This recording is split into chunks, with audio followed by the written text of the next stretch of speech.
Shalom Bapak Ibu Saudara-saudari yang dikasihi Tuhan. Nas yang menjadi dasar perenungan kita di pagi hari ini diambil dari kitab Perjanjian Lama, dari 2 Raja-Raja pasal 3 ayat yang keempat hingga ayat yang ke-20.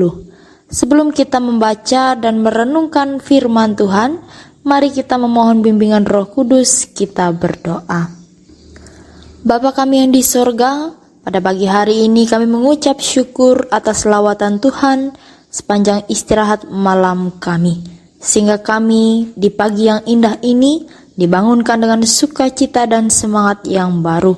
Untuk mengawali pagi hari ini ya Tuhan, kami hendak membaca dan merenungkan firman-Mu. Urapi setiap kami dengan kuasa Roh Kudus-Mu, agar firman yang kami baca dan kami renungkan ini boleh menjadi kekuatan bagi kami menjalani kehidupan ini. Berfirmanlah Tuhan, sebab kami siap mendengarkannya. Amin. 2 Raja-Raja pasal yang ketiga, ayat yang keempat hingga ayat yang ke-20. Dengan perikop, Yoram berperang melawan Moab. Demikianlah firman Tuhan, Mesa Raja Moab adalah seorang peternak domba. Sebagai upeti ia membayar kepada Raja Israel 100.000 anak domba dan bulu dari 100.000 domba jantan. Tetapi segera sesudah Ahab mati, memberontaklah Raja Moab terhadap Raja Israel. Keluarlah Raja Yoram pada waktu itu dari Samaria, lalu ia memeriksa barisan seluruh orang Israel. Selanjutnya ia menyuruh orang kepada Yosafat, Raja Yehuda dengan pesan, Raja Moab telah memberontak terhadap aku. Maukah engkau bersama-sama aku berperang melawan Moab? Jawabnya, aku akan maju. Kita sama-sama, aku dan engkau, rakyatku dan rakyatmu, kudaku dan kudamu. Lalu ia bertanya, melalui jalan manakah kita akan maju? Jawabnya, melalui padang gurun Edom.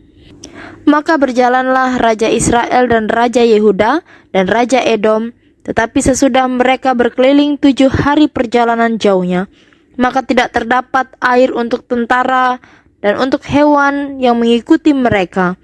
Lalu berkatalah Raja Israel, wahai Tuhan, telah memanggil ketiga raja ini untuk menyerahkan mereka ke dalam tangan Moab. Tetapi bertanyalah Yosafat, tidak adakah di sini seorang nabi Tuhan, supaya dengan perantaraannya kita meminta petunjuk Tuhan? Lalu salah seorang pegawai Raja Israel menjawab katanya, di sini ada Elisa bin Safat yang dahulu melayani Elia. Berkatalah Yosafat, memang padanya ada firman Tuhan. Sesudah itu pergilah Raja Israel dan Yosafat dan Raja Edom kepada Elisa.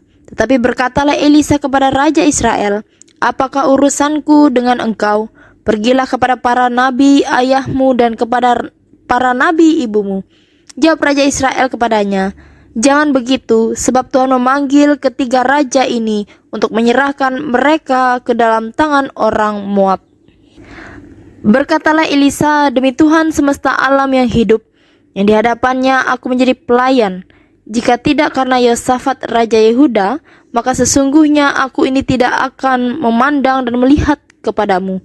Maka sekarang jemputlah bagiku seorang pemetik kecapi. Pada waktu pemetik kecapi itu bermain kecapi, maka kekuasaan Tuhan meliputi dia.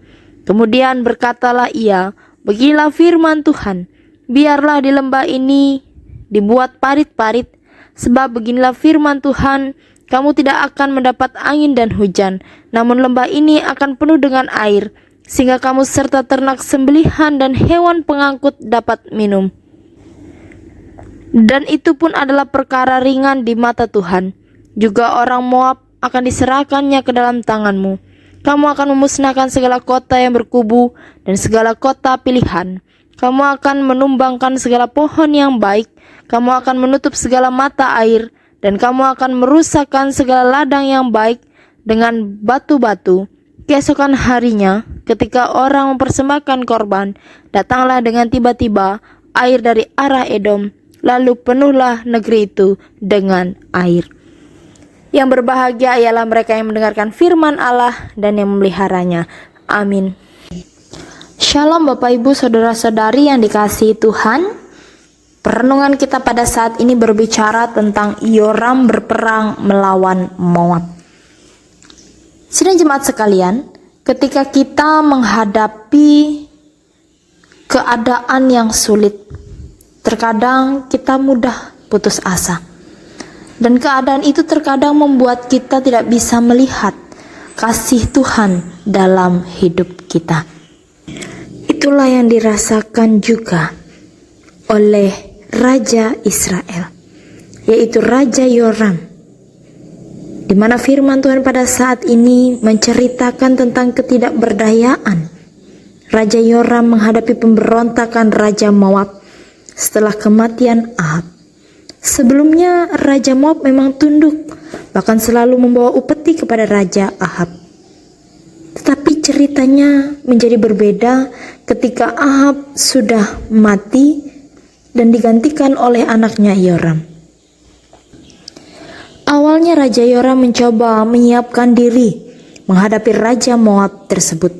Tetapi kemudian dia merasa tidak bisa mengatasinya kalau hanya sendiri. Itulah sebabnya dia mengajak Raja Yehuda, Yosafat untuk ikut bersama dengan dia dalam peperangan tersebut. Dan seterusnya Raja Edom pun ikut dalam barisan mereka. Sebenarnya, pasukan 3 kerajaan dapat dengan mudah mengalahkan satu kerajaan yang memberontak. Namun demikian, setelah mengalami kesulitan mendapatkan air di padang gurun, nyali ketiganya terutama Raja Yoram menciut.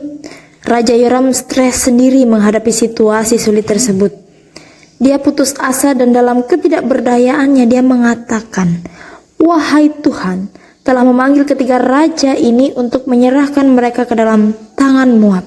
Sangat jelas dikatakan dalam ayat yang ke-10. Tetapi di sini beruntunglah karena ada Raja Yosafat di antara mereka, Raja Yehuda yang baik dan takut akan Tuhan. Dia lebih optimis, masih berupaya mencari alternatif lain yang lebih baik dalam situasi yang amat sulit tersebut. Dia raja yang takut akan Tuhan dan tetap mendengarkan suara Tuhan ketika hendak melakukan sesuatu, terutama ketika berada dalam situasi sulit. Dipanggillah Nabi Elisa, nabi yang bermusuhan dengan keluarga Ahab. Nabi Elisa ini sangat kritis terhadap Raja Ahab yang hidup jauh dari Tuhan, hidup jauh dari kebaikan. Walaupun pada dasarnya Elisa tidak mau lagi berurusan dengan keluarga Ahab, tetapi kehadiran dan permohonan Yosafat, Raja Yehuda itu membuatnya mau menolong mereka. Dan pada akhirnya Nabi Elisa menyampaikan berita sukacita bahwa dalam situasi yang teramat sulit itu kuasa Tuhan dapat hadir, dan kuasa Tuhan itu melebihi ekspektasi manusia. Elisa menegaskan bahwa di padang gurun itu Tuhan mampu mendatangkan air hingga berlimpah. Angin dan hujan memang menandakan adanya air, tetapi kuasa Tuhan melampaui angin dan hujan. Sidang jemaat yang dikasihi Tuhan, kuasa Tuhan tidak bergantung pada angin dan hujan, tetapi sebaliknya, angin dan hujan bergantung pada kuasa Tuhan. Apapun kesulitan yang dihadapi, entah ketiadaan air di padang gurun, ketiadaan kebutuhan pasukan Israel, Yehuda dan Edom, ataupun musuh yang kuat seperti Moab, bagi Tuhan semua itu adalah perkara ringan. Dan Tuhan membuktikan kuasa-Nya yang besar itu dapat kita baca di ayat yang ke-20. Keesokan harinya ketika orang mempersembahkan korban, datanglah dengan tiba-tiba air dari arah Edom, lalu penuhlah negeri itu dengan air. Dan ini menjadi pertanda bahwa Tuhan akan memberikan kemenangan bagi ketiga kerajaan tersebut, kemenangan besar atas kerajaan Moab. Sidang jemaat yang dikasihi Tuhan, dari firman Tuhan yang kita renungkan pada saat ini, ketika kita berada dalam situasi yang sulit bahkan ketidakberdayaan kita, kuasa Tuhan selalu nyata dan tepat pada waktunya menolong umat-Nya. Amin untuk firman Tuhan. Mari kita bersatu dalam doa, kita berdoa. Sungguh besar setia Tuhan, nyata di sepanjang hidup kami. Terbukti nyata sampai hari ini kami masih diberikan kesehatan dan kekuatan atas anugerah Tuhan. Kami mengucap syukur Tuhan di mana kami sudah membaca bahkan merenungkan firman-Mu. Kiranya melalui firman Tuhan ini kami dapat melakukan firman itu dalam kehidupan kami. Sehingga di tengah situasi apapun dalam keadaan hidup kami tetap mengandalkan Tuhan. Tuhan Yesus pada saat ini. Kami mohon bimbingan-Mu untuk kehidupan jemaat GKI yang ada di Trans Bahitom. Kiranya kasih dan pemeliharaan Tuhan nyata bagi kehidupan mereka. Bahkan dalam setiap kehidupan berjemaat, mereka boleh saling bekerja sama, saling mendukung satu sama lain. Dan kami juga berdoa dalam kehidupan keluarga mereka masing-masing.